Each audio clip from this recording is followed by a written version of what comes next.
नमस्कार, आप देख रहे हैं सनराइज ब्रेकिंग न्यूज। आइए देखते हैं सुबह की ताजा खबरें।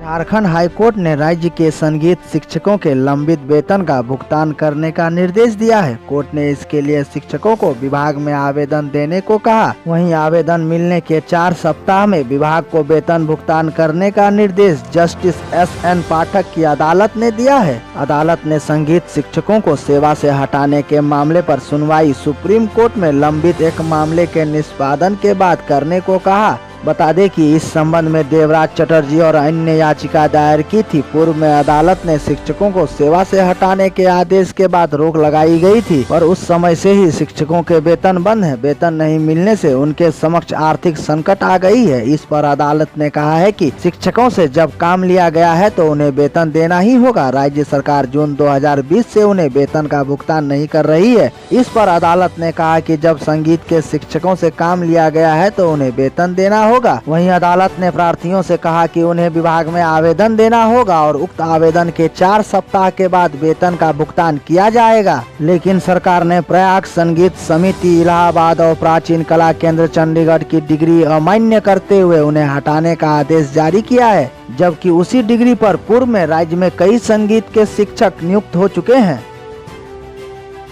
कोरोना की तीसरी लहर के बढ़ते अंदेशा के बीच एक बार फिर से लापरवाह होते लोगों को कोविड प्रोटोकॉल पालन कराने को लेकर जिला प्रशासन ने सख्ती अपनाना शुरू कर दिया है। प्रशासन ने कोविड प्रोटोकॉल पालन करवाने के लिए सघन जांच अभियान चलाया। इस दौरान बिना मास्क और गाइडलाइन से अधिक क्षमता के साथ चल रहे लोगों से 500 रुपए फाइन वसूले गए। साथ ही सभी को चेतावनी भी दी गई है कि दूसरी बार गलती पकड़ाने पर सीधे कार्रवाई की जाएगी। कोविड प्रोटोकॉल उल्लंघन करते चालकों से 9,000 रुपए फाइन वसूले गए हैं। वहीं दूसरी तरफ जिला प्रशासन ने लोगों से समय पर वैक्सीनेशन लेने की अपील की, जिससे तीसरी लहर को रोका जा सकता है। जिला प्रशासन ने बताया कि तीसरी लहर की प्रबल संभावना बनी हुई है, इसीलिए तीसरी लहर आने से पहले अगर सावधानी बरतते हुए कोविड नियमों का लोग पालन करे तो तीसरी लहर को जिले में प्रवेश करने से रोका जा सकता है। वहीं हम और हमारे परिवार भी सुरक्षित रह सकते हैं।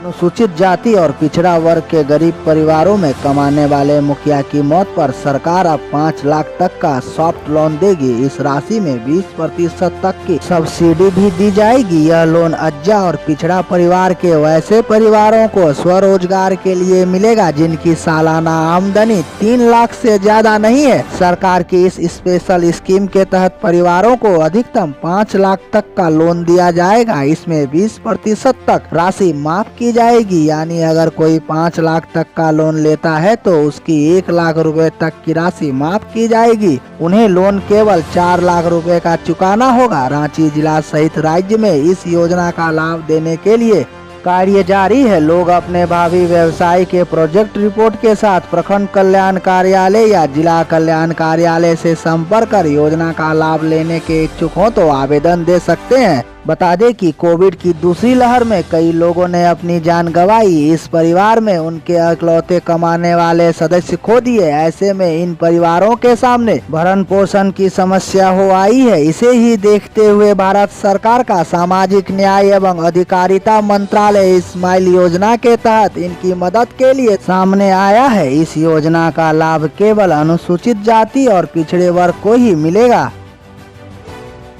कृषि पशुपालन एवं सहकारिता सचिव अबू बकर सिद्दीकी ने सभी लाभुकों को मुख्यमंत्री पशुधन योजना लाभ दिलाने का निर्देश दिया है। उन्होंने यह निर्देश राज्य के सभी जिला पशुपालन पदाधिकारी और जिला गव्य विकास पदाधिकारी को दिया है। उन्होंने इस कार्य में कोताही बरतने वाले पदाधिकारियों के खिलाफ सख्त कार्रवाई करने को कहा। वहीं 30 जून को हूल दिवस के अवसर पर मुख्यमंत्री पशुधन योजना के तहत लाभुकों के बीच वितरण स्थानीय जनप्रतिनिधि की उपस्थिति में करने का निर्देश दिया है। साथ ही इसकी वीडियोग्राफी कराने को भी कहा। कृषि सचिव वीडियो कॉन्फ्रेंसिंग के माध्यम से विभाग द्वारा क्रियान्वित योजनाओं की समीक्षा करने को कहा गया है। बता दें कि कृषि सचिव ने अधिकारियों को निर्देश दिया है कि वे दुधारू पशुओं का कृत्रिम गर्भधान का लक्ष्य 31 जुलाई तक करना सुनिश्चित कर भारत सरकार के पोर्टल पर अपलोड करें। वहीं 1500 कृत्रिम गर्भधान केंद्रों के अतिरिक्त 3000 नए केंद्रों को जल्द संचालित करने को कहा है। साथ ही इन केंद्रों के नियमित अनुश्रवण का भी निर्देश दिया।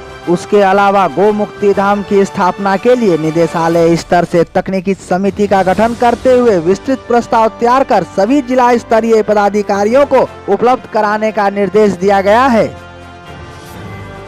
घंटी आधारित शिक्षकों ने झारखंड सरकार के कैबिनेट के फैसले का विरोध किया है। शिक्षकों का कहना है कि अवधि विस्तार के बजाय सरकार उन्हें स्थायी करे। झारखंड कैबिनेट के फैसले के अनुसार विश्वविद्यालयों के स्नातकोत्तर विभागों और अंगीभूत महाविद्यालयों में स्वीकृत पदों के विरुद्ध रिक्त पदों पर घंटी आधारित संविदा पर नियुक्त शिक्षकों के पैनल की अवधि विस्तार किया गया है, जबकि अवधि विस्तार 30 सितंबर 2021 तक किया गया। इसके बाद झारखंड के असिस्टेंट प्रोफेसर अनुबंधित संघ इस फैसले से नाखुश नजर आया और फैसले का विरोध भी किया। झारखंड असिस्टेंट प्रोफेसर संघ के अध्यक्ष निरंजन ने कैबिनेट के फैसले का विरोध करते हुए कहा है कि झारखंड में सभी विश्वविद्यालय के अनुबंधित असिस्टेंट प्रोफेसर की अवधि विस्तार की गई है। यह अवधि विस्तार मात्र 6 महीने का है, मगर राज्य के तमाम विश्वविद्यालय के ज्यादातर कार्य अनुबंध शिक्षकों पर निर्भर है। इसके बावजूद अनुबंध शिक्षकों को यूजीसी के अनुसार मानदेय नहीं दिया जाता है।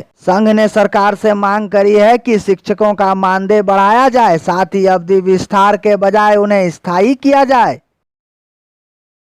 जम्मू कश्मीर मसले पर दिल्ली में 24 जून को प्रधानमंत्री आवास पर सर्वदलीय बैठक होने वाली है। बैठक में केंद्रीय गृह मंत्री अमित शाह, रक्षा मंत्री राजनाथ सिंह के अलावा NSA अजीत डोभाल भी बैठक में उपस्थित होंगे। जम्मू कश्मीर से अगस्त 2019 में आर्टिकल 370 हटाए जाने और राज्य के पुनर्गठन के बाद PM नरेंद्र मोदी की राज्य के राजनीतिक दलों के साथ यह पहली मीटिंग होने वाली है। ज्ञात हो कि प्रधानमंत्री आवास पर 4 बजे से बैठक शुरू होगी, जिसकी अध्यक्षता प्रधानमंत्री नरेंद्र मोदी खुद करेंगे। उनके साथ केंद्रीय गृह मंत्री अमित शाह और रक्षा मंत्री राजनाथ सिंह मौजूद होंगे। इसके अलावा जम्मू कश्मीर के उधमपुर से सांसद और केंद्रीय राज्य मंत्री जितेंद्र सिंह इस बैठक में शामिल होंगे। वहीं राष्ट्रीय सुरक्षा सलाहकार अजीत डोभाल, होम सेक्रेटरी अजय भल्ला और प्रधानमंत्री के प्रधान सचिव PK मिश्रा भी सभी नेताओं से बातचीत करेंगे।